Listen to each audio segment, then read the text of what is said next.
Hello, friends. Welcome to the show. I have a very good friend here that I would love to introduce you to. He is, of course, Houston Wade, and you can see him right here next to me, waving there. How are you doing tonight, Houston? Oh, fantastic. Ready to Thank roll. you. Thank you so much for coming on the show, and really looking forward to the next time we can do this on your channel. So it's really great to introduce you to all of the Rocky Outcrop family here, and yeah, so and you're also involved in the AMC GME chat. So a lot of the audience out there will obviously already know you, but for those who don't know you, why do you not just introduce yourself real quick? So Houston Wade. I am adjunct professor. I teach math and physics and science classes in general here in the Seattle area. I'm in the United States, and I have my own passing knowledge of how the markets work, and kind of went viral back in February when I wrote a really long Twitter thread explaining the mechanics behind the GameStop squeeze, kind of for the everyman who doesn't know what's going on. They may have read it in the news, they may have seen a blurb in the newspaper, but it really didn't make any sense to them. So I wanted to kind of discuss the fundamentals behind uh, how it came about and why we are where we are and why the squeeze hadn't even happened yet. Because there's a lot of narrative about how the squeeze had squozen, and I wanted to kind of put that to rest. That no, these people haven't covered. This is still ongoing, and it just kind of spun from there because that went viral, and then I was asked on to a podcast with Josh Hamilton from The Gist, and that went super viral. And then I was invited on to Hunter Jackson's show, or Jackson Hunter's show, and Stonk Money and a couple others. And then people were like, "Hey, man, just do your own podcast." So now I've tripped and fallen into being this YouTube thing, and it's weird. Well, it's great, man, because it's no surprise to me at all that those clips went viral because you're an absolutely excellent communicator and a really friendly guy to boot. So, and you've also got a whole bunch of different passions. You know, there's a lot more to Houston Wade than the short squeeze. So, like, you know, you're also passionate about things like geology and astrophysics and stuff like that. So it's really loads of really cool things that you talk about in your channel, and it's always there's always something interesting there as well. And because as well, I mean, as well, you love rocks, and my name's Rocky Outcrop. So I was thinking it's great, got Houston Wade coming on this evening, and maybe there's you could share with us if you've got any examples. Hate to put you on the spot here of your favorite, other than myself, Rocky Outcrops in Ooh, the world. um, man. So there's some really cool ones out there. I really like, if you ever go to British Columbia and you go through a town called Squamish. There's this huge granitic pluton that like rises out of the sound there, out of Howe Sound, and it's a famous rock climbing face. It's like one of the hardest rocks to climb in the world. I will never climb it. It's a 513C or however they rate it, but Yeah. it's just this Okay. beautiful giant granite face, and it's just so rad.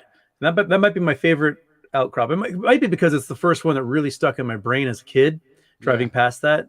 Yeah. Yeah. Um, and it's, I don't know, it visually it's amazing, and geologically it's just a really cool place to be. I So really I love probably that one. I really love Yeah. the I love Rocky Outcrops as well because of the sort of the way that they stand in the face of entropy. You know, they don't let the world Yep. get them down, and they stay there. You know, in the face of all the weathering and everything else.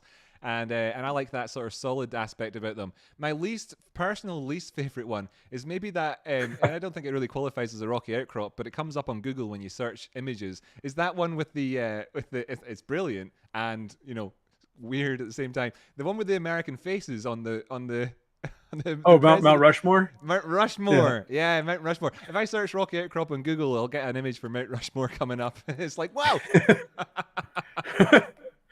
But anyway, Yeah, that check that out. weird I place. just Yeah. put Houston Wade on the spot with a question which came completely out of left field, and he was able to answer it. That's the type of guy that he is. He is a communicator first and foremost, and an educator, and everything else like that. And as well, is a good guy.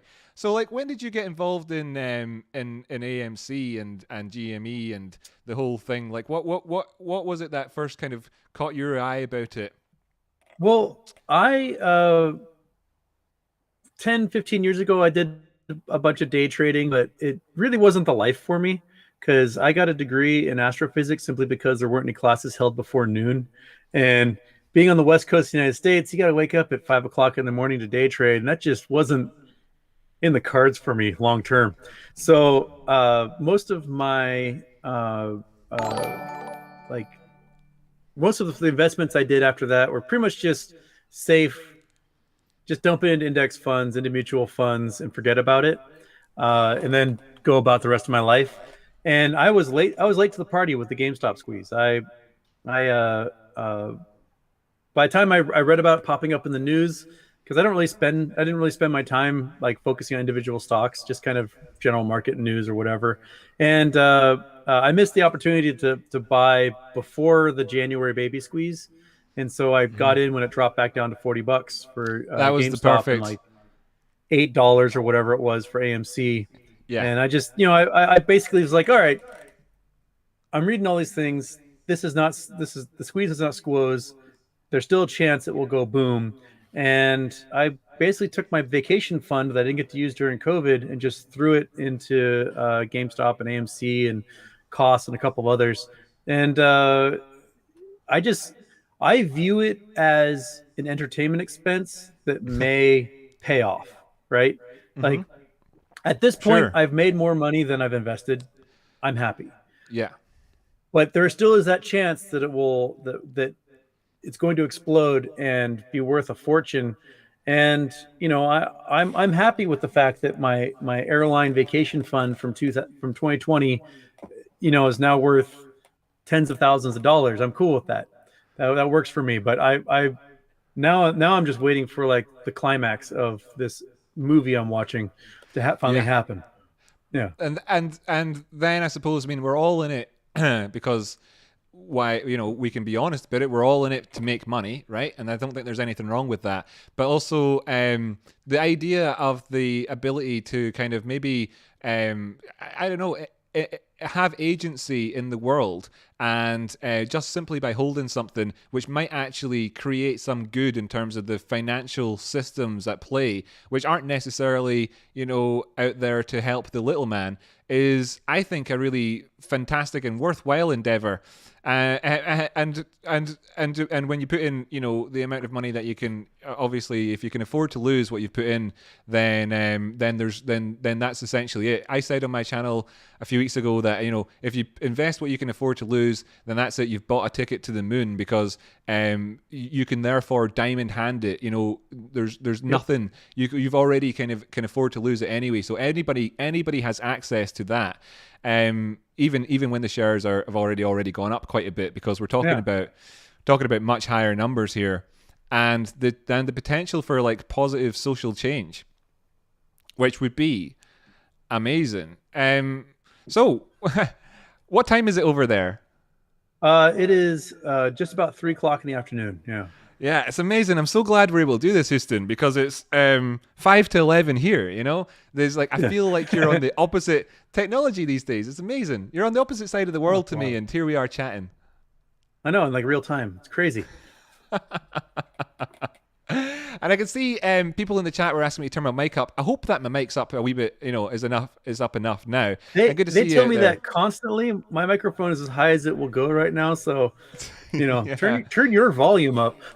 Maybe it's the differential between the two of us. If people can let us know in the chat if that's better, then I can kind of turn it down on the other side or something. I don't really know, but I'm loving this. I'm loving the community aspect of everything that we're doing here, and I'm loving the interaction that there is. Like, it's interactive in real time, and not just obviously between us now, but us and the entire audience. The entire community that tune in when we put on a live show, and it's totally amazing. It's such an upswell of kindness and cooperation and good people out there, and it's been really, really life affirming for me in so many ways. So I'm so glad to be a part of this as well. I myself got into things without necessarily having realized the full potential at the time when I was getting in, because myself, I was looking at charts and I could see really good technical reasons to get in on this for without necessarily exploring too much of the narrative that goes along with it. Just purely looking at the data on the charts and thinking, yeah, I'm up for this. This is good. And then latterly found more of the information out, after I'd already kind of committed, fully anyway on a technical basis. And my brother was telling me about it. My brother's trade spotting. You should check out his channel sometime. We plug for trade spotting sometime. And and then the whole community aspect of it, and it's just opened up so much in terms of the positivity out there. It's really, really, really, really, really, really fantastic. I've met some fantastic people during this whole process, which, the Seattle area was much more locked down pandemic wise than a lot of other parts of the United States. And it was just ended up being this wonderful social connection to have that I was just lacking for so long. And I don't know, I've just loved like meeting everybody. And I can see in the chat now, everyone is just constantly wishing me happy birthday. This has become a weird thing where every time I do a show, people are like, happy birthday, Houston. And I know that when it's my actual birthday, no one's going to wish me a damn thing. Yeah, of course. And as well as like, you can't really reveal your actual birthday unless you like, you might as well maybe give out your social security number and everything else while you're at it. It's kind of funny the way the world is these days, so it's always, anyway, happy birthday, Houston. Just got to remember to say it to you every single day, and that way we'll yeah, a lot of that, you get it right eventually. And I've loved seeing you elsewhere myself as well, because I saw you discussing all of what's going on here with Jackson. And yeah, great show. And you're talking about crypto and the potential implications there for the short squeeze and everything else like that. Super fascinating, of course. And Jackson Hunter himself is a really nice guy, musician, and really human person. Does that make sense? I think a lot of humanity in that guy, and so I'm a big fan of his. Warm human being, yeah. Really warm human being, and as well, like really passionate. I love the passion that's in the community. There's so much passion. Your passion is like as a communicator and an educator, and for everything else that you do. But you're obviously clearly a passionate person. Just ask you a question about some sciencey thing, and you're delighted, and your passion for so much stuff is clear, and that's what we can find as well so much in this community. There's just full of passionate people. I really love that. I can see the chat saying happy birthday, everyone. do what you love, because that's what life's all about. You have to sort of like why exist, why be here if you weren't going to try and seize it and go out there and if this squeeze allows so many people to finally follow their passions, that's going to be the most exciting result of this. It's being able to invest in your friends and your family and do the companies or build the home or travel the world, or like the opportunities that will come to these folks that they've never had before are going to be monumental. And I'm so curious to see what everyone does with it all.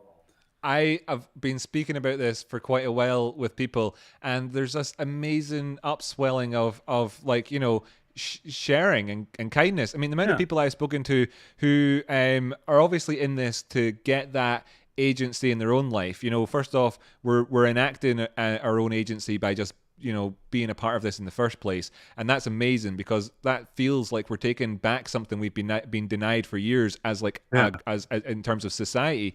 But as well, it's like that extra agency that we'll get at the end of it all, where we're maybe able to influence the world around us for those that we care about, and the people in society at large in a positive way. I mean, the ideas I've heard from people in terms of charity and just being good is amazing. I feel like this is the right opportunity at the right time, and it's the right people that are taking it in the right way, and it's a perfect storm in that sense of just an upswelling of goodness and positivity, and I'm so honored and humbled to be a part of it. Where do you think sorry. Oh my gosh. Yeah, man. So, like, what's your general sort of expectations with regards? I mean, we've seen a pullback happen today and recently with both the prices of these things, and like, I mean, obviously, I spend hours and hours every day staring at charts and looking at technicals and talking about it with people, but I spend a significantly less time talking about with people about the sort of about what would be going through your head when you're not looking at charts and you've been living this experience at the minute. So like maybe tell me a little bit about like what you've been thinking over the last wee while. I mean, we've had this we've been talking in chart land of a cup with handle on GME and seeing the prices give up 50% of their recent gains, etc. And they just dropped down to 177 and we're trying to battle at 200 again. And it's I mean, what's going on? What's going on with the how do you get through it and all that? Yeah. The way I see it is the short hedge funds basically have one tactic, and that's the short attack. And they just do it again and again and again and again. And they're expecting a different result, which is they want us to give up and sell our positions and drop the price more. Because as long as we go, oh no, it's dropping, and we sell, then that creates a downward pressure of selling, and it starts to clear out all this leverage that they have against them. And they haven't really figured out a different tactic. And our tactic is don't sell. Like, it dips to 177. I bought a few more shares. It's how it goes, and we just accumulate. And a lot of what we're counting on is for the system and the regulators to actually do their job eventually, because one way or another, this entire thing is going to come crashing down around the hedge funds, whether it's from the MOAS triggering, or it's from a corporate debt bubble, or it's from a credit crunch that's around the reverse repo market, or whatever it may be. We're going to see some sort of correction, because everything right now is across the board is inflated to a point that's not based on mechanics in any way, shape, or form. And so you can't double the amount of margin that's being traded on the market without also seeing a similar rise in like bona fide stock value across the board. And we're not seeing that. We're seeing these hedge funds that are trading at 30 times their actual assets, or in the case of crypto, 100 times in cases where they're, for every dollar they have, they're trading 100 fake dollars. And it's not sustainable. That somewhere along the line, someone's going to trip, stumble, and fall, and the whole dominoes are going to go over. And you, me, and all the people here in the chat, we're just waiting. We're waiting for that stumble to happen, and it's gotten close a few times, and we saw some weird liquidations today, like across the market, from the moment the pre-market opened all the way through the whole day. It's like, certain stocks, all of them had the exact same graph, all these blue chips across the board. And to me, that says that somebody is doing big sell-offs because they might have some sort of liquidity test, or they know that there's a bunch of FTDs out there they have to cover.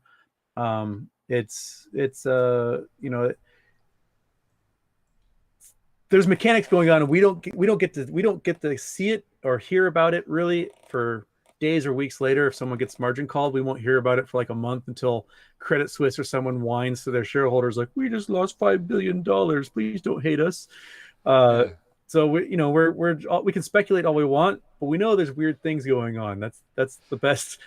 That's the best I can say. That explains a lot for me, actually, in a way, because I was wondering about, like one of the ways that you get through it when there's these dips is that you're kind of just understanding the mechanics and saying that this is the only real weapon that they have to use against us. Well, this, and perhaps engendering some sense of fear and doubt through other mechanics.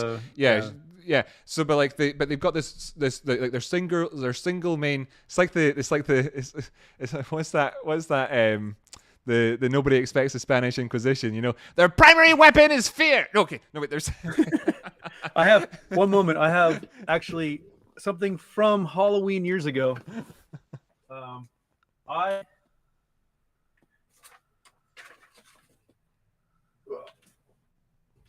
I was the Spanish Inquisition for Halloween many years ago, and I made my own Spanish Inquisition that would sit on my shoulder, and they said, "To hell with you, heathen, and your heretics shall burn." Kind of tore itself up a little bit, but That's brilliant. That's brilliant. But that's kind of the way it is. I mean, they've got two main weapons. Hitting us with more fake shares and just causing general sort of doubt in the market, FUD. Now, I mean, if you're already screwed because you're over leveraged to the hilt, what's to stop you from just doing more? Like, yeah, you may yeah, as yeah, well yeah. just go all out. And Yeah. that's the thing with, and that's what you were saying as well, is that the leverage is obviously got, it's pinned back to one thing. So if they have one, then maybe they get 100 or 1,000 out of, that one. So in a sense then as well, when they do these short attacks, understanding then that I suppose that the attack can free up some liquidity, but of course to them that's amazing because it changes their ratio in terms of how massively short they are. For every one you give them, maybe in their own mechanics behind the scenes, it gives them the ammo to fire another 100 back at you. Exactly. So like the mechanics behind it and understanding that there are going to be these oscillations in the market, but you're just looking at it and saying, well, if the prices has gone down and like Jackson Hunter says, ain't nobody selling this thing, then but presumably that means that there's even less ammo left in the tank for them to keep doing the one thing that they can really do effectively if people just are simply not listening to any of the FUD. Because it leaves them with one weapon. And then, eventually, well, they'll never, technically they can infinitely naked short the thing and whatever.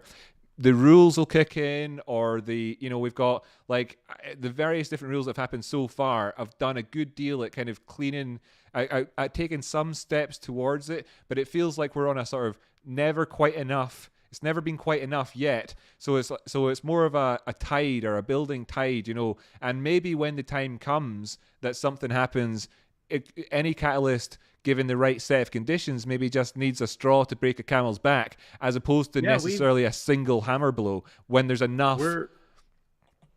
We're seeing like today, Wells Fargo announced that they're no longer going to be doing consumer lines of credit. And they already knocked back like the amount of credit cards they offer. They got rid of home equity loans. So like we're seeing signs of a credit crunch beginning. Yeah. And if a credit crunch happens and it extends to the corporate debt market, all of a sudden a whole bunch of companies won't have access to the corporate debt they need to sustain themselves. And whether it's short-term debt, long-term debt, whatever. And if corporate debt gets crunched, then they can't do the stock buybacks that have propped the share price up for so many stocks across the board. And if they can't prop the price of those stocks up, those drop, and that shrinks the assets under management for all of these hedge funds. And that could be a trigger that causes them to get margin called, have to pay us a fortune. Mm-hmm. Or, there's lots of interwoven things that are happening that are really sketchy. Yeah. And they should be worrisome to pretty much everyone who isn't invested in basically the market collapsing like we are. And if you don't have your meme stock shares, or you're not invested in VIX or one of those things that will do the opposite of what the rest of the market does, there could be real pain out there. Mm-hmm. And it's a very weird place for the millions of us that have invested in these stocks to actually come out as winners in the market, because regular folks like us have never been the winners before when the market took a dump. And well, the markets are designed, it's a fair statement to say that the markets are designed to remove money from the pockets of its willing retail participants. I mean, that's just the way it is, whether it's psychology,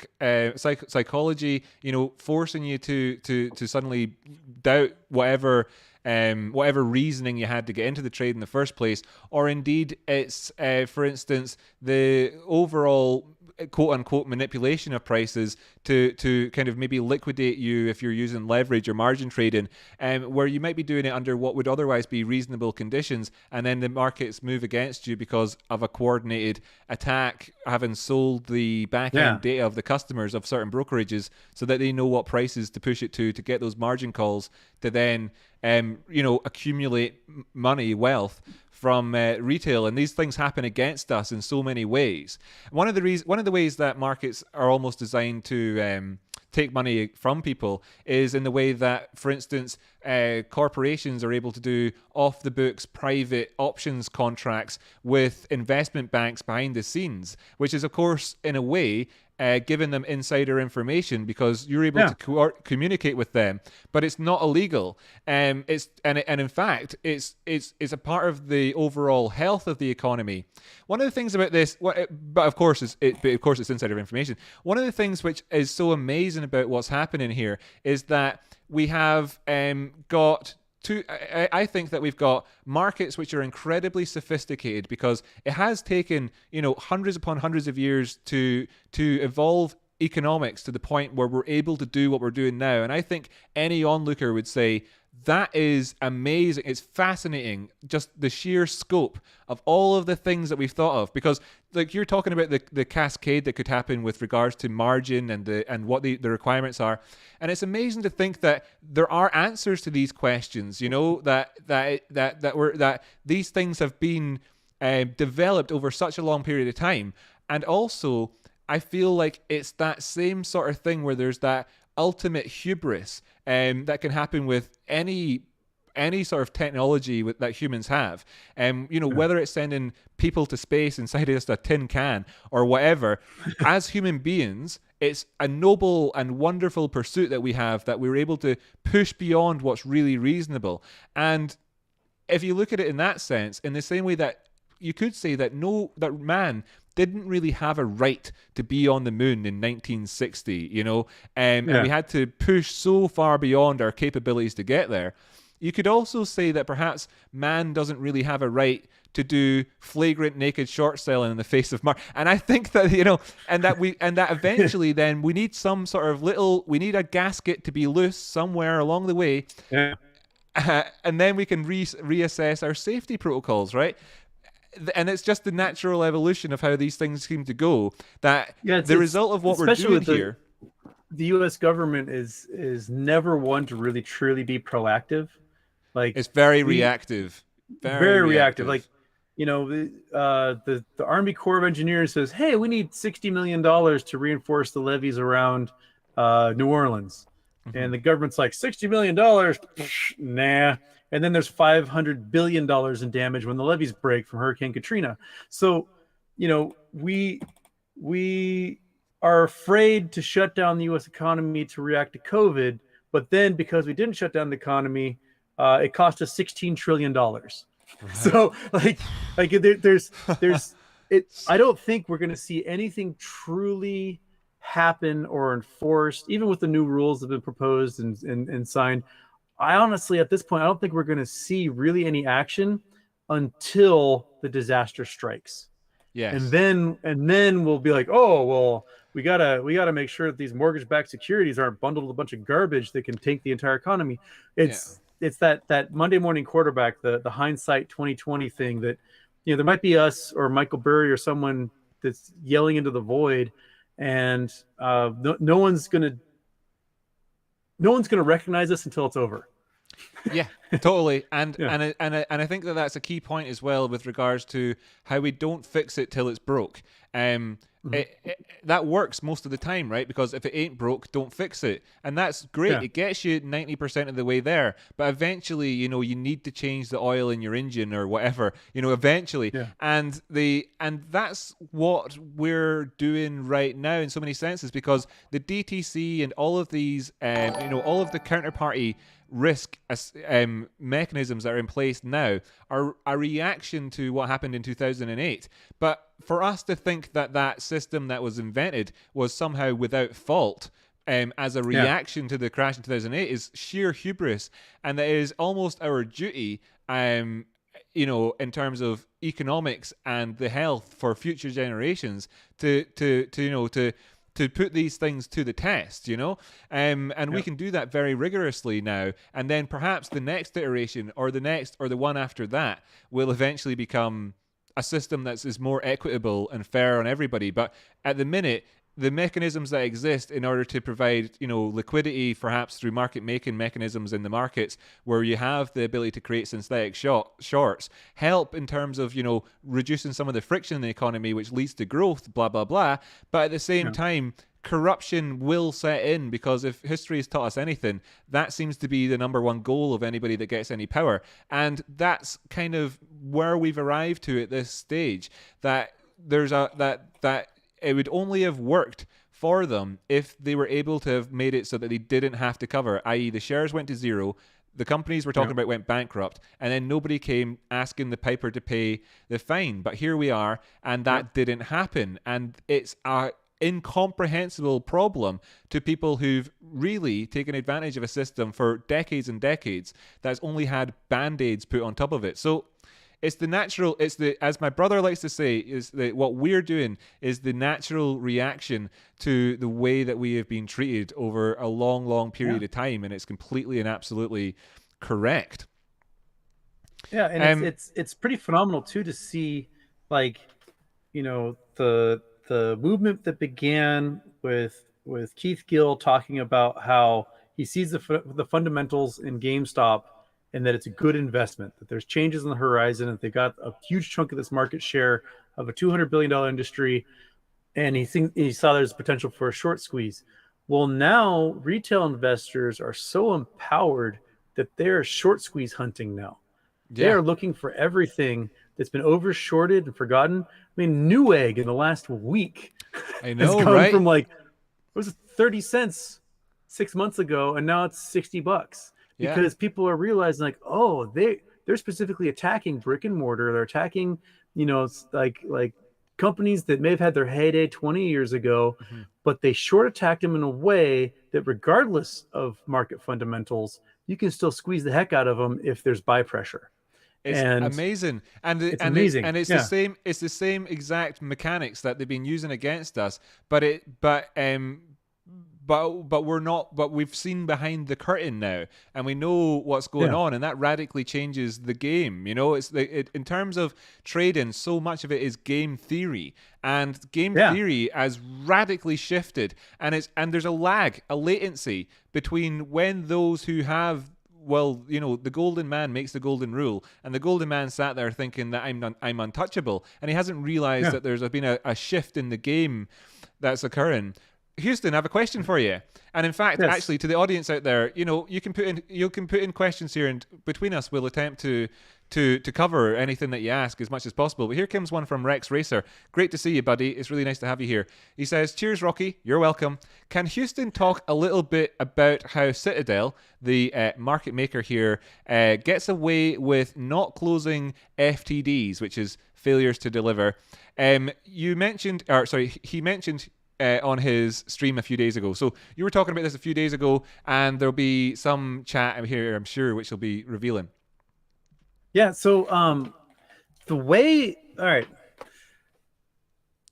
if we go about history lesson time. So when the FAST system was created, the system that basically is electronic trading of shares, because the old system meant like bicycle messengers had to bicycle stacks of shares back and forth between brokerages to help transfer ownership of these companies into different accounts.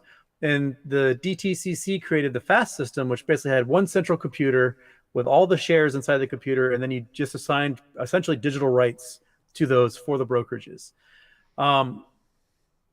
What that did was it allowed shorting of stock to take off in a way that wasn't available before, because you could do high frequency trading, and you can trade the stuff at higher rates than it took the bicycle messengers to move back and forth across lower Manhattan to deliver these physical shares.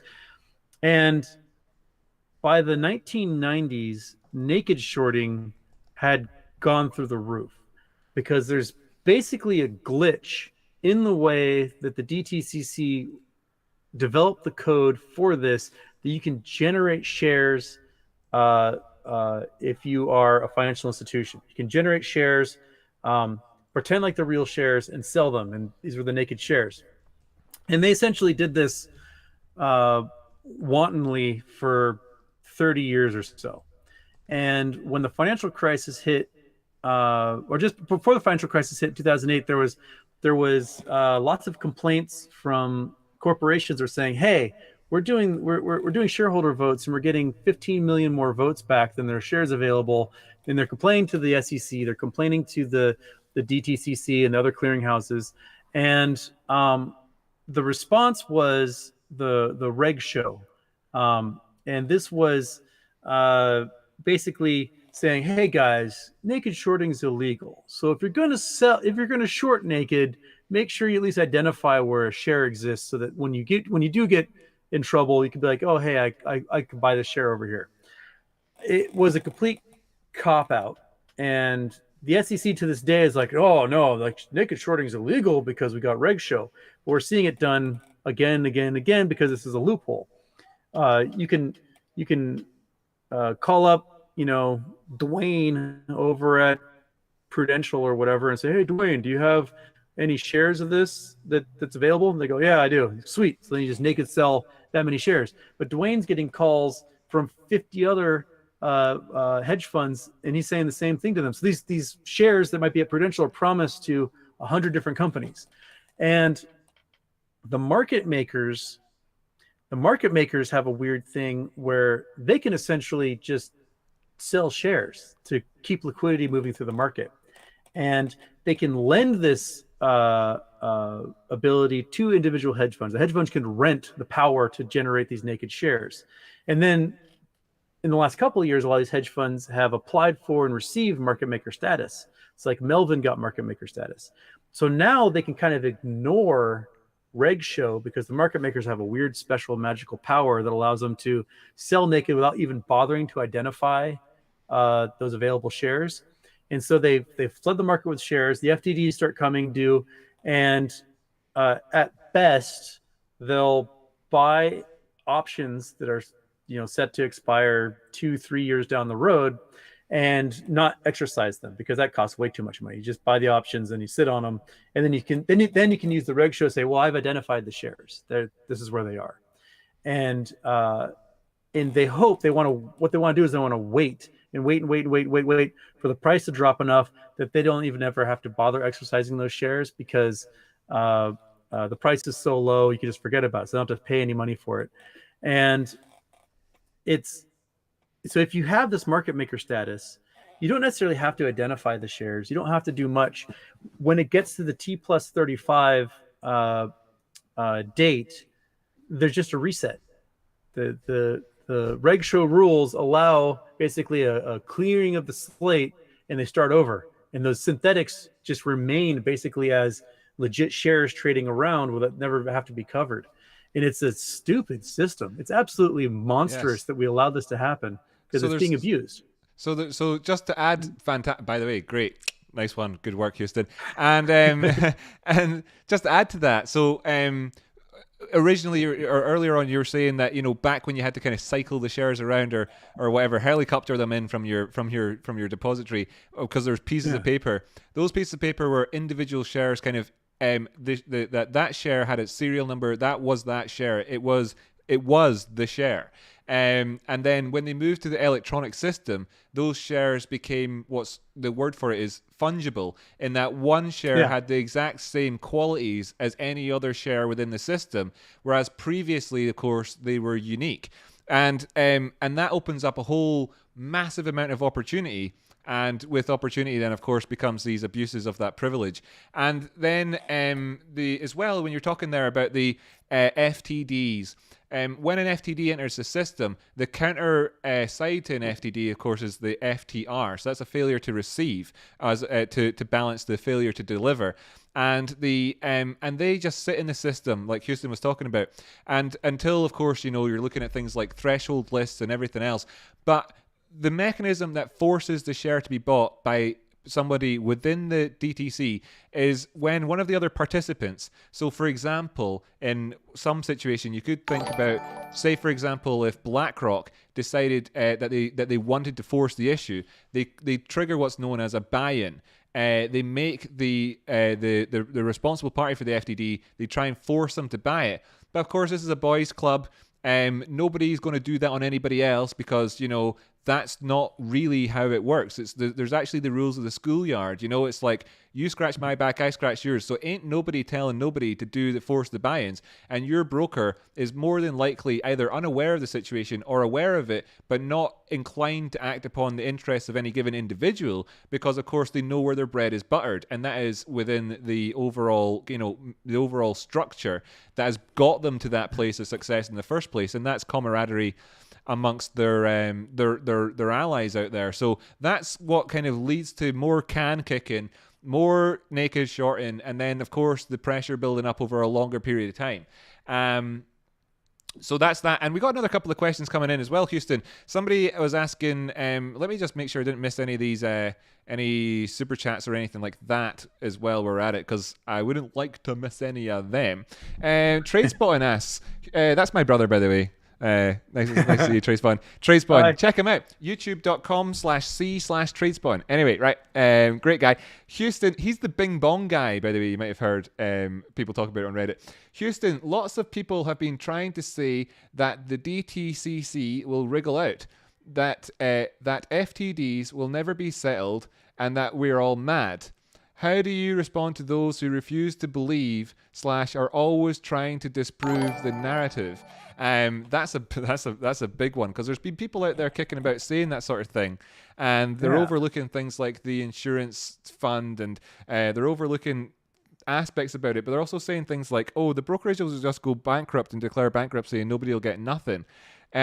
So yeah, how do you respond to people who refuse to believe / are always trying to disprove the narrative? Yeah, well, there's a couple of ways that I think they can't quite get away with it. Number one is that there are big institutions that are on our side, and those institutions, they want their money. Not only do they want their money, but they want to see their competitors just like pounded to dust because they want whatever they have. There is the aspect of the boys club, but there's also aspect of like a bunch of sociopaths run a bunch of hedge funds and they all want to be number one. Yeah, and if you want to be number one in a crowd of only 13 or 14 of big hitters, the only way that you get a step up isn't by taking everything that one of them else has got. It's that scene from There Will Be Blood. It's like all the oil guys are together, but ultimately, if my straw goes down to your milkshake, then I drink all your milkshake. And one of them will do it to the others. So there's that good point. Excellent. Nice one.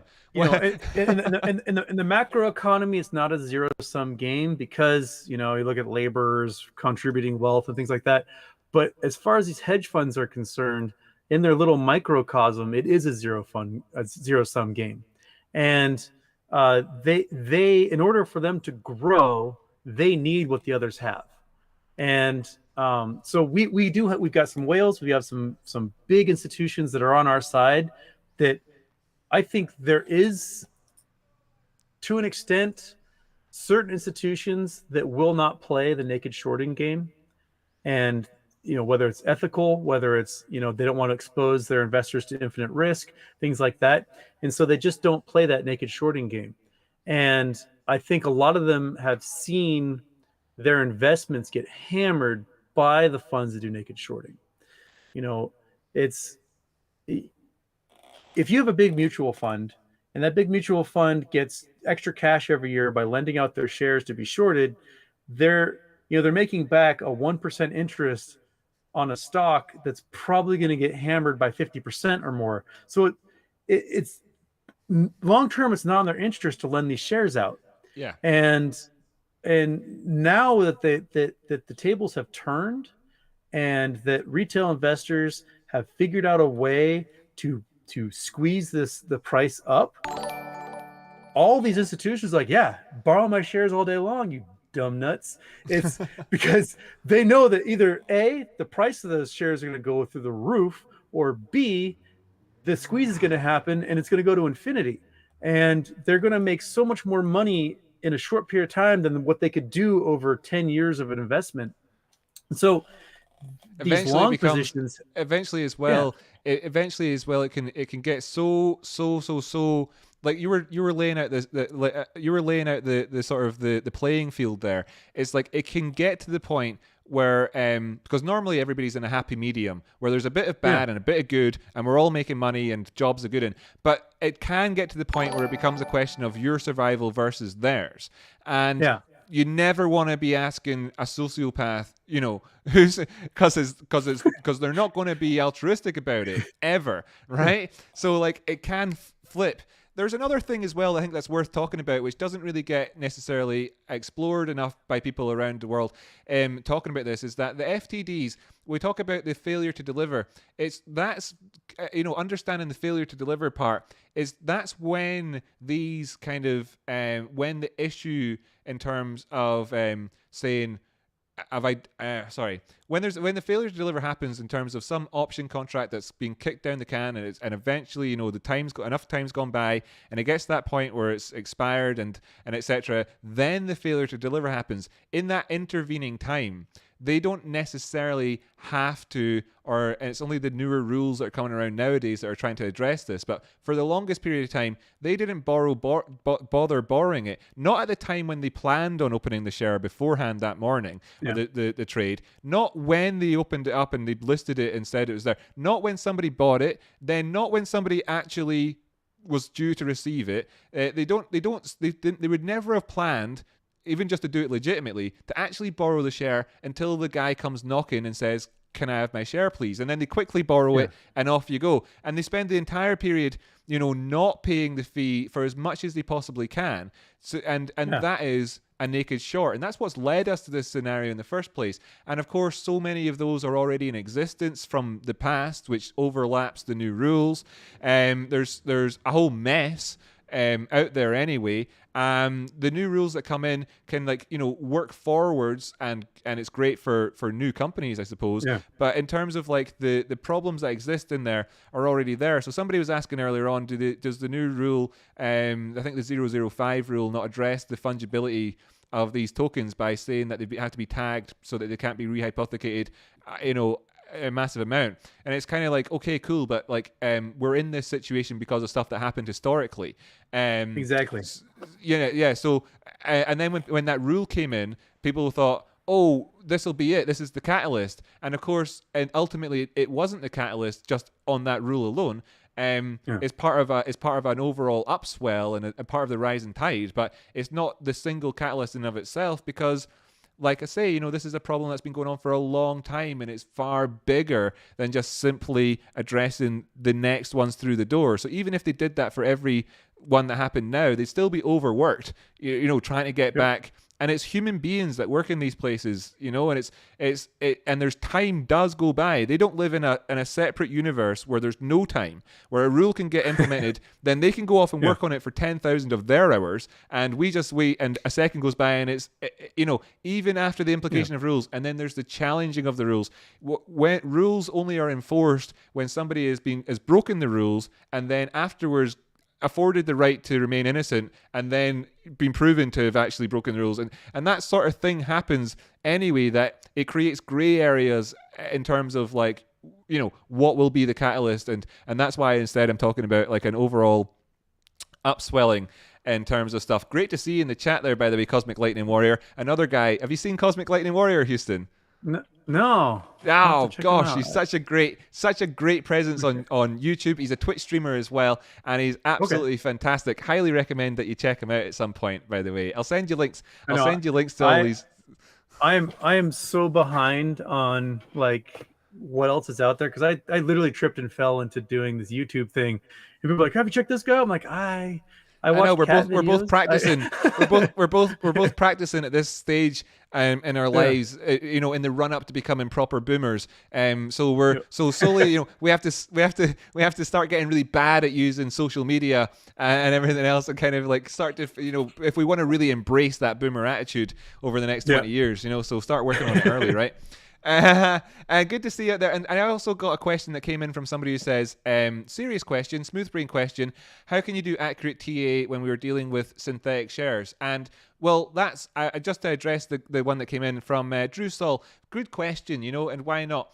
There's actually one of the reasons of doing TA when you do it correctly is to enable you to actually identify quite a lot of these machinations that occur behind the scenes. So we'll remember back in March when there was that little toppy area for GME. We saw the prices rise up. I think it was March 10th, 11th. We saw them rise up, crash back down, come back up to more or less where they left off at before continuing on and sloping down and forming out what then became the cup of this cup with handle idea. I don't know how much of that necessarily you remember, but the dates alone and the movement in price, that's an example of manipulation, and you can see using certain not illegal manipulation, just the mechanisms of the market as well. You can see how these things can have an impact on the technicals, and that informs your decision. Now, what your decision that you're making is going to be based off of risk. So what you're using technical analysis for is to identify probabilities and risk assessment and understand where the risk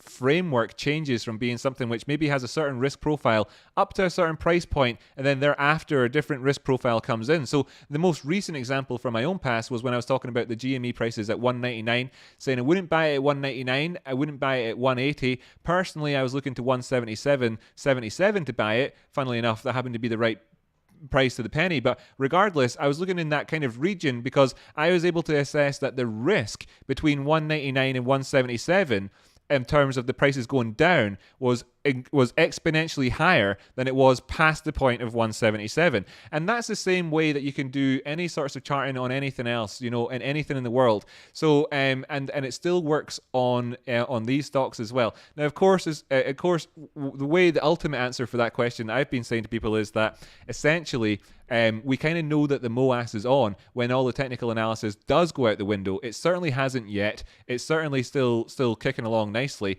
and yeah, that's cool. And it's the same thing. I mean, you can check back on the channel. I've more than proven to my own satisfaction that technical analysis works for what I use it for. Now, there's a lot of people out there, to be fair, who use technical analysis to simply enhance their YouTube careers while they don't really know what they're saying or what they're doing for, etc. So that they can write a good article in a newspaper, or they could, and that gives the analysis the bad name, especially whenever you're reading things like FX Street, where it's a journalist talking about technical analysis to get views on a website. Then that's their revenue source, and they're not using technical analysis to create agency in their own life. So that's what I do, and it's what I've been doing for a long time. And it's a slightly different thing, but I completely understand any sort of thought along the line of this can't / shouldn't / couldn't wouldn't work on a stock. It does, and it's about revealing risk profile about certain things. Let's see if we've got any other sort of questions flying in here from anybody at the minute. We've got, wow, epic. Thank you so much for your answer, Drew Salt. You're so welcome. That's so nice. You're so welcome. Houston smiling there. We were chatting before we went live. One of the biggest motivators for Houston and myself here is that feeling that you get when you've been able to answer a question, and somebody who had a genuine question got a genuine answer, and the connection that has, and the human level, and the whole passing knowledge on thing is super fantastic. It absolutely delights me to see that you were happy in there. So nice one. If we got any other questions coming in, let's just check and see. I only go long on a few things in the world. My hobbies: GME, Rocky Outcrop, TradeSpot, and Ape Andy, Cosmic Lightning Warrior, and I'm expecting bullish movement on all of the above. That's really nice, and I'm expecting bullish movement on our friend Houston Wade here as well. Really genuinely decent guy. I can't honestly say he's a really nice guy and deserves all of that love that people are showing. We've got Ronaldo Moreno in the audience as well, another guy that deserves a lot of love. Maybe. I know that you've got to run in 20 minutes, Houston, so I'm not going to keep you late. Yeah. But for 3 of those minutes, in the next 20, if I could be reminded to stick on a Ronaldo Moreno tune so we can relax together as a couple of good mates should, listening to quality music by somebody who's got a big heart. I love this guy's music, by the way. He looks a bit like me, but he's from the middle of America, and he sings. I tell you what, nothing like me. I've sung a few times in my show, probably to for some people's amusement and to great pain for others. Is awful. I can't sing. Whereas this guy has got pipes like, I don't know, they're fantastic. And Cosmic Lightning Warrior says, thanks for the shout out. Man, you're welcome. He's such a great guy. I'll actually be getting drunk with Cosmic Lightning tomorrow live on the internet, Houston. Have you ever done that before? I might be wearing beer on my shirt, but I'm a total square. Really? Yeah. I tell you what, there's the getting drunk whilst having a camera on you is makes for a really pure hangover the next day. I mean, if you ever thought you experienced a hangover, you ain't tried. Have you ever? You ain't tried anything than looking back at yourself drunk the night before. I tell you what. You're like, oh, that's where that hour went. Yeah. Yeah. Yeah, totally. You remember all too well when you're looking back afterwards. Nova Scotian Unicorn is saying, good idea to share diamond hands. Tell you what, actually, I'll go and I'll bring up the link just now. This guy, Ronaldo. I actually don't know if you'll be able to hear it on your end. Damn it. Because I don't know if my audio from my computer comes through to you. It probably doesn't. That sucks. How will I get it so that you can listen to this guy's music at the same time? Oh my goodness. I want it to be a good laugh. Right. Okay. I'm going to stick the link to his song in the chat. You can open it up on your YouTube, hear the music. It'll be out by a couple of seconds, but it'll be good enough. Okay. Honestly, it's all worth it. It's all worth it. Right. You tell me when you're hitting play and I'll hit play at my end. And then the audience will be listening along as well because it'll be playing through the speakers to them. Chat to pop up here. Where's the link? It's on the that chat. Okay. Yeah. All right. The special chat. All right. I'm gonna throw it over here. There's a cat there. Yeah, that's it. Just say when you hit play and I'll hit play. Okay. 3, 2, 1, go. Nice. You've got your mind made up. Ain't nothing to see. Wondering why I'm smiling, looking like I'm dumb money. See, I've earned my chips, screamed in pain, all the while fighting your denial like I don't have a seat at the game. I guess I'm deranged, but I'm gonna hold. It's timed perfectly on my end. Yeah, nice. I love this song. I've been down much longer than you have been gone. It's a song for us, by us, you know? Keep on paying no mind. I'm setting the mind. Best believe I know my hands are diamond. My future is shining.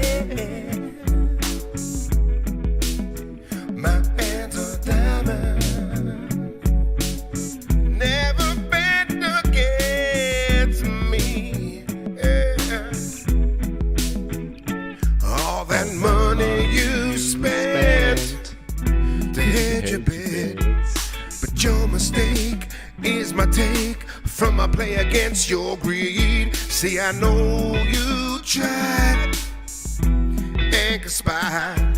Your degenerate ways on full display. It's a shame how foolhardy. I guess I'm deranged, but I'm gonna hold.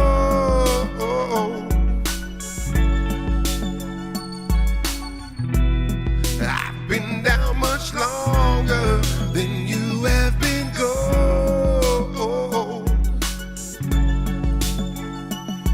Keep throwing chips in.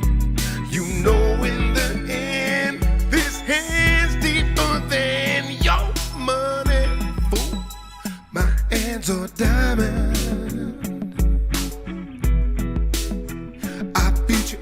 shining. Talk about feel good music, man. Huh? Yeah. My hands are diamond. Never bet against me. Yeah. My hands are diamond. My hands are diamond.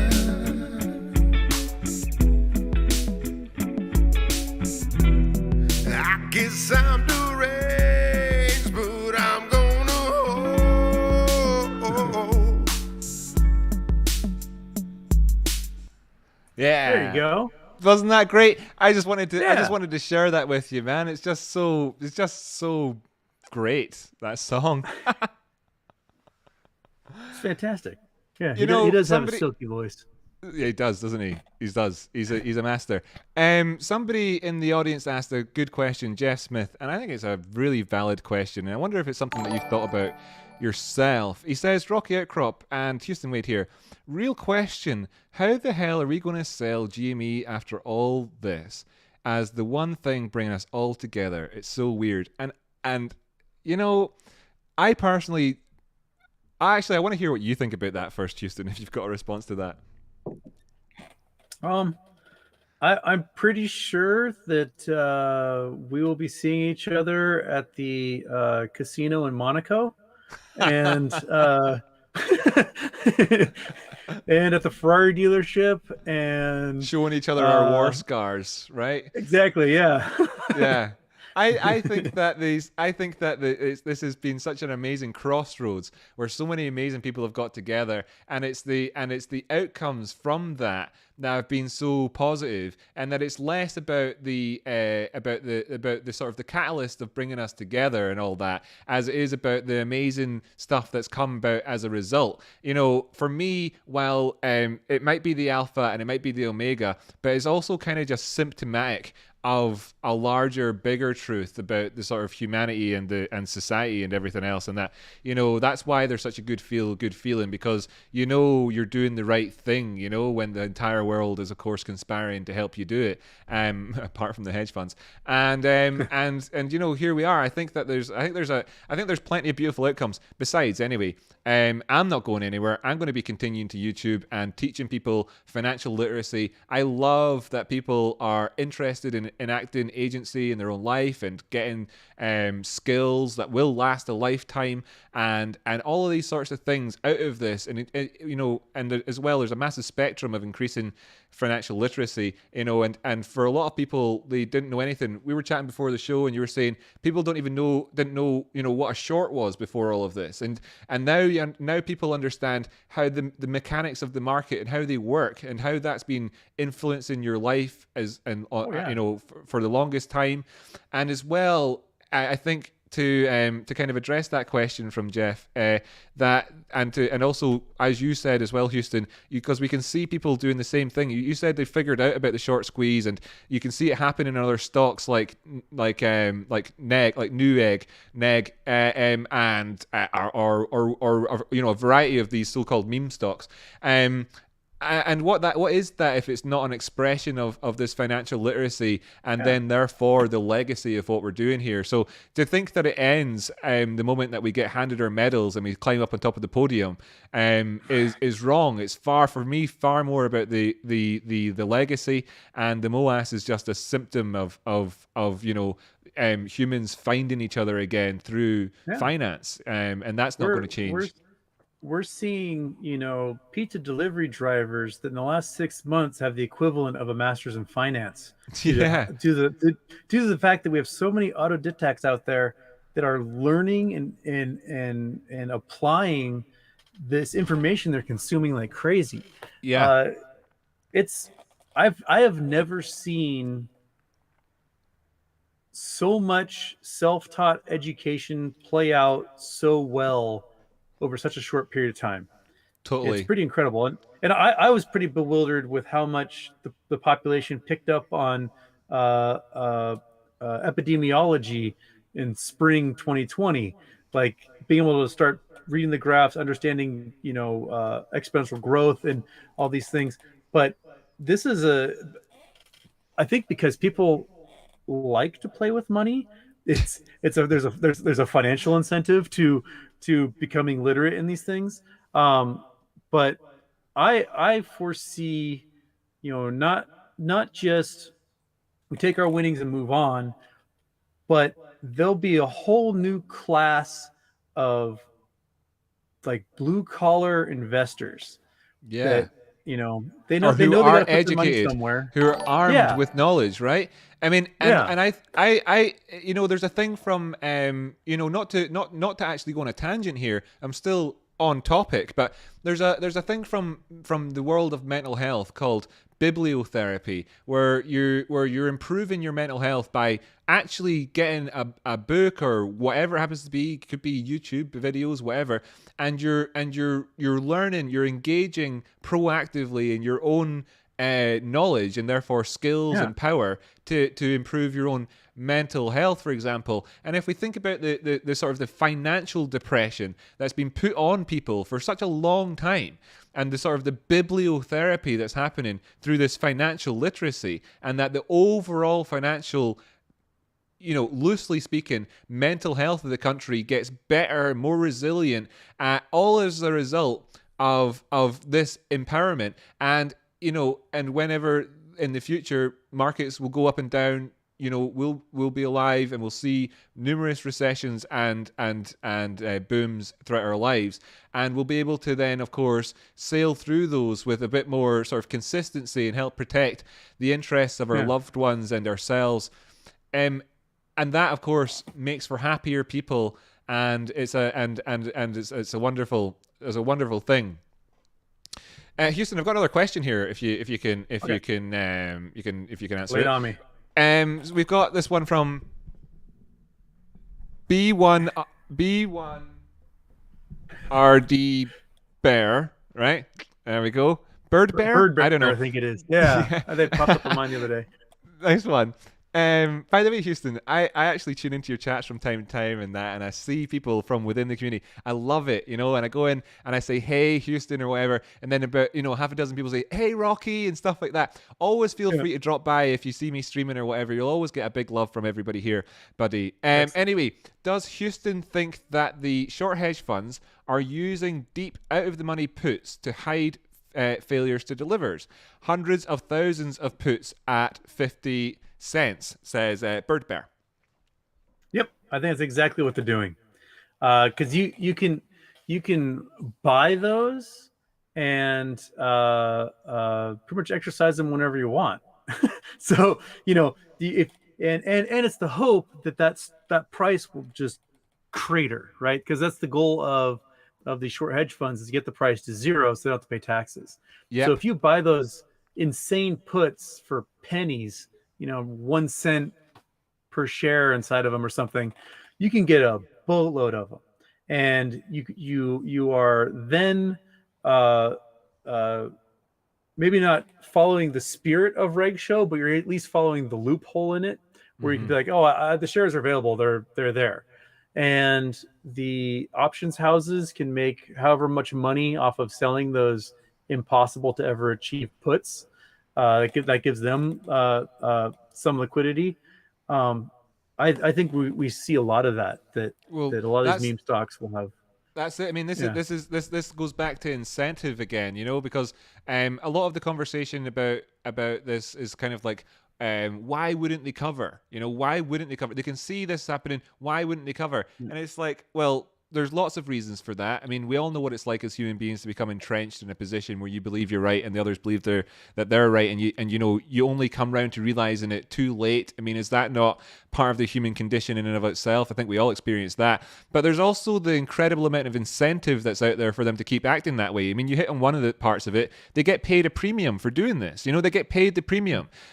Are they going out and using that premium to finance paying the interest on the borrowed share so that they could no, or whatever? None of these things are happening. Instead, they're getting incentivized left, right, and center. The punishment for breaking the rules is almost an incentive in and of itself, given the disparity between the pain that it causes, right? Yeah. When you have an FTD in the system, you have to then have a commensurate amount on the mark-to-market value of those FTDs taken from the liquidity within your account on the DTC, which is going to be one of the actual slippery slopes that allows us to actually really squeeze the markets here, when the DTCC is essentially forced into acting on our behalf by doing these buy-ins and using the liquidity in the back end. And it answers a lot of those questions about with regards to whether or not we'll ever get our money, if they'll just go bust. Because the mechanism for how they go bust is what's going to pay us, right? Now, beautifully and wonderfully, as amazing and wonderful a brilliant thing that this is, it's the exact same mechanism that the mechanism that's going to allow us to make money is also in part the mechanism that incentivizes these nefarious actors to continue to add more fuel to the fire. They're building up a bigger and bigger and bigger bonfire with all of these shorts, and what's happening is that the DTC then has no punishment on them for taking that money from their account, and it works like an interest-free loan. So you've got the premium, you've got the interest-free loan, you've got the complete lack of real redress from the system. There's nothing that really revises anything as part of the feedback loop along the way, because there's no real pain to be suffered. And then you can see that there's actually this incentive that always drives it forward, and that goes a long way to answering, especially when you combine it with the human element of these hedge funds, and that the people at the very, very top as well are making their own decisions and not necessarily even informing their own staff, because these are companies that have thousands of people working for them, and it's not like everyone in there. It's not like the flat earth thing where you say, oh yeah, all of NASA, all of the satellite, all of it is a huge conspiracy. It's all like, no, it's not. The staff that work in these places, and if ultimately they were to lose their jobs as a result of it, I will feel sorry for these people, because they're not individually on a human individual level acting against us. They're just somebody with a job. They turn up. They've been told that every day, look, Sally, every day there's going to be an FTD form on your computer. Could you please hit the X in the top right and move on, because that's your job. So every day that's what happens, and they're just human beings doing a job they've been told to do. And it's really just a select, smaller group of people that really do know what's happening, which is why when we see, that famous scene as the Lehman Brothers were thrown under the bus, those people in there were not, checking the messages that they got from representatives from trade unions or anything like that. No, when it came down to it, and it was in the moment when they had to throw somebody under the bus, there was no consultation. Exactly. And there won't be. I think we saw sort of testing of the waters by the DTCC, where, what rule was it? Sometime around March, April, they made a rule about FTDs with non-fast shares. And if you failed to deliver a physical share that wasn't traded electronically, the person who failed to deliver was then charged 130% the price at which the customer bought the share. And I think they were testing the waters, because the non-fast system is such a small microcosm of what's traded out there today. And I think what they were doing is seeing what the reaction would be from these hedge funds for not delivering the non-fast products. And I wouldn't doubt, we might not see it till post MOAS, but wouldn't doubt if we see something similar, because right now, if you fail to deliver on several $billion in stock, you can get fined. You get a slap on the wrist for a few $1,000s. Like it's crazy, because the cost of transferring that money around and everything else. You really think, even does the fine even add up to, say, the friction that you would go through as an organization to not meet the fine? It's actually an incentive. It's that low, and even though we're talking about big numbers, it's commission at that point. Yeah. Yes. And so if that system all of a sudden applies to these electronically traded fares in the fast system, where they're getting charged 130% at T+13, then that pretty much finishes the naked short market. And I wouldn't doubt if post MOAS we do see a system like that implemented, or blockchain or whatever. And I think that takes everything full circle in a way, because when whatever system that they implement, will be a system implemented by humans. Therefore, Yeah. you know, garbage in, garbage out. That's us. Let's face facts. It probably won't be perfect. Very much in the same way that this system is now also being proven to not be perfect, following on from the last there'll one. be loopholes that someone There will be, somewhere. and we'll be waiting there, financially literate this time around, in order to actually take, you know, who's watching the detectives. Well, it turns out it's us, right? Houston, I don't want to keep you late, but I see that there's another question that's come in. So I don't know. I think. Look, by the way, everybody, Houston, he has to run, okay? But somebody was asking if you could speak about somebody's. Can we speak a bit about someone stepping in to get Houston's take? I'm not 100% sure on what someone stepping in. You might be able to apply that context? Are they talking about like government stepping in and they might be trading? Yeah. Okay. Yeah. Do you have time to give us your take on I'll do a someone quick stepping in? like 2-minute one. I think it is possible. It is very possible the government goes, all right, we're going to stop trading across these 150 shares or 150 stocks, whatever those meme stocks that might explode might be, and then they force some sort of negotiation for a settlement. It's very possible. The drawbacks to that are 40% of investment in U.S. stock market are foreign investors, and this would piss them off. There's already a lot of anger from foreign investment with the lackadaisical regulations and enforcement in the U.S. markets.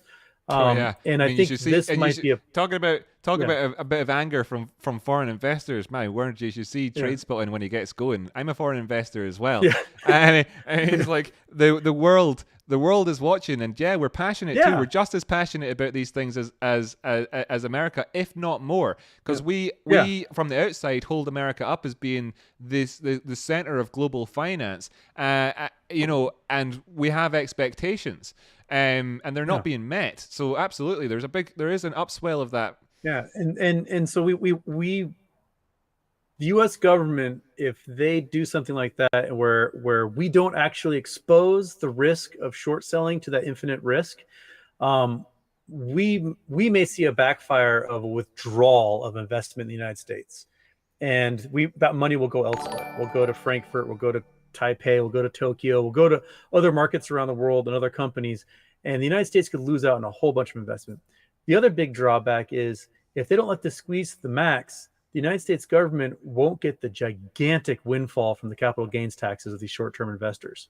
And that is, if GameStop goes to $100,000 a share for the billion synthetic shares that are out there, that's $10 trillion, which is $3.7 trillion in capital gains taxes the U.S. government would get out of that, which would fund the entire government for a year. That's right. It. Like that's it. That's a big stake that you don't want to let go. I have no doubt that the SEC and the IRS and Treasury that they have discussed this, and there's I have no doubt that there's somebody in those institutions that are apes and they just can't talk about it because of disclosure. And I wouldn't doubt behind closed doors, they're like, hey guys, we should let this squeeze like crazy because we would have no debt for the next year. Yes. And those are the two big reasons I think that the government wouldn't step in. Yeah.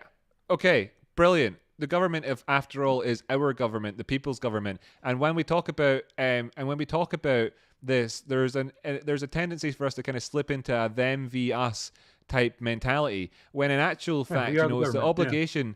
It's the obligation of the government. It is us. They are us.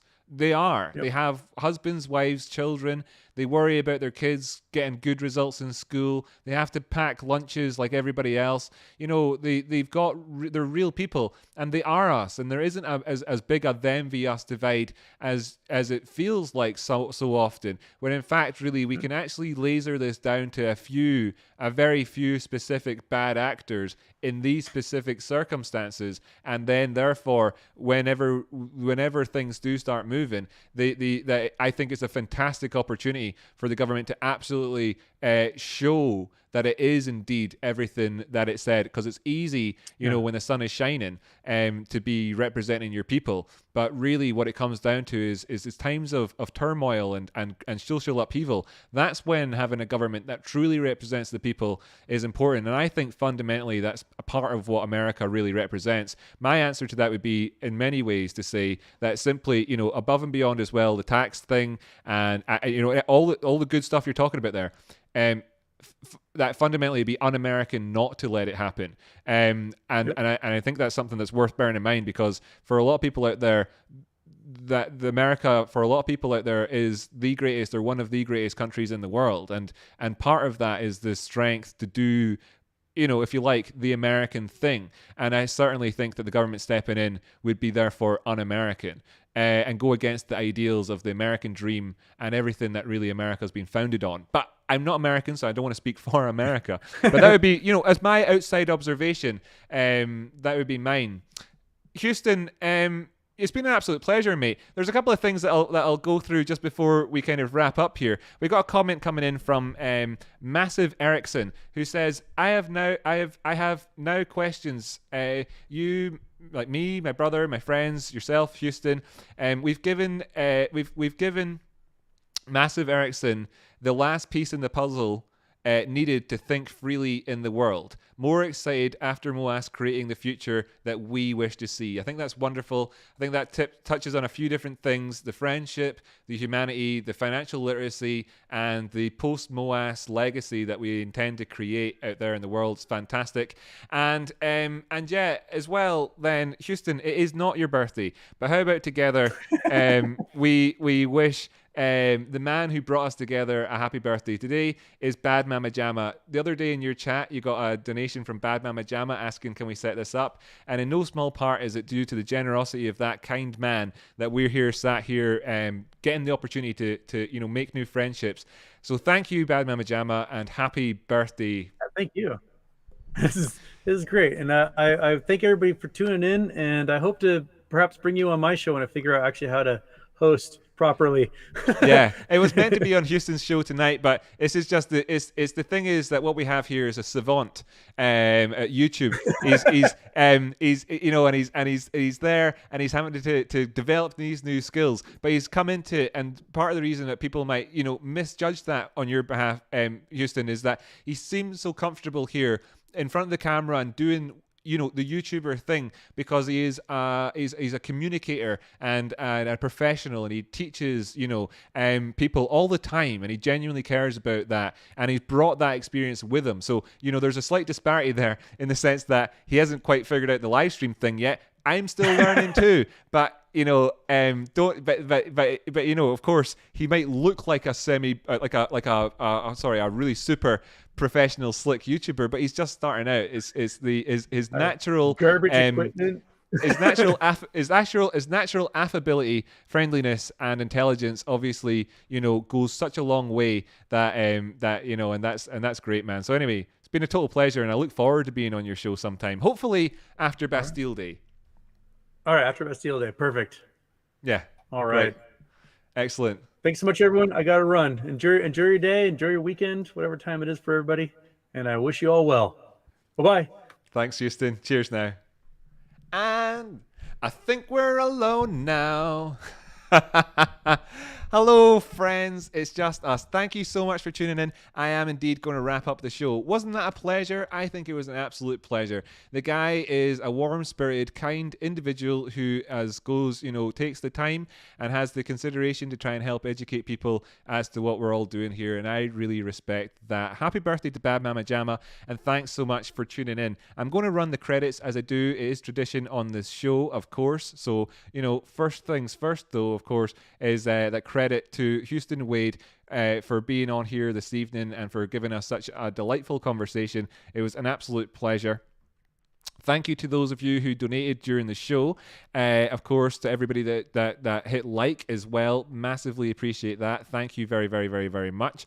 And yes, and for everybody that tuned in. So let's see. Can I get these credits to roll? You all know if you subscribe to the channel here that I often struggle with getting these blooming credits to just show up on the screen. Would you roll credits? Roll credits. Well, may not happen. Anyway, thanks so much to Purple Haze, Wolfric, Doomslayer, Tony Dillon, Marty5, or Marty V, not too sure yet. Les McDougall, good one, nice one. My Scottish brother out there. Epiphany Jones, good to have you. Grace Foundation, Chris Sweeney, Native Light, D Savvy, Master Bilbo, Max Greenwell.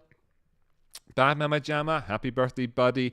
JM, Native Flight, Epiphany Jones, Emmanuel Delgadillo, or close enough to that. CC, Katie Babes, Key, Quee, Jess Smith and XBit, Melissa, Kopak, JC, ISM3 or else I5M3. I make that mistake every time I read that name. Rob Tal, Renfield Tennis, Rarefied Tennis.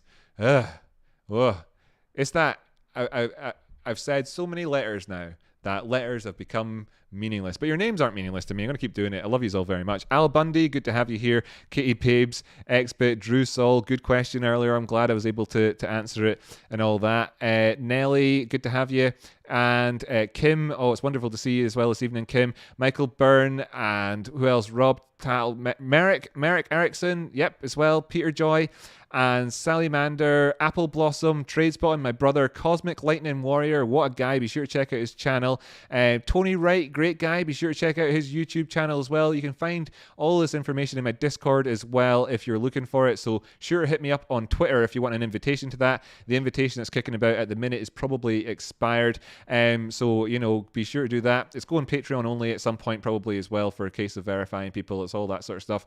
So we'll cover all those things in the next wee while. Want to say a big thank you as well to Rex Racer for the donations during the show, to the others that donated as well, and everybody else, Tracy, Brandon, Kimmy, and those among you who didn't get mentioned. Thank you so much for tuning in. It's been an absolute pleasure as ever. Worth his life, Apple Blossom, all you good people out there.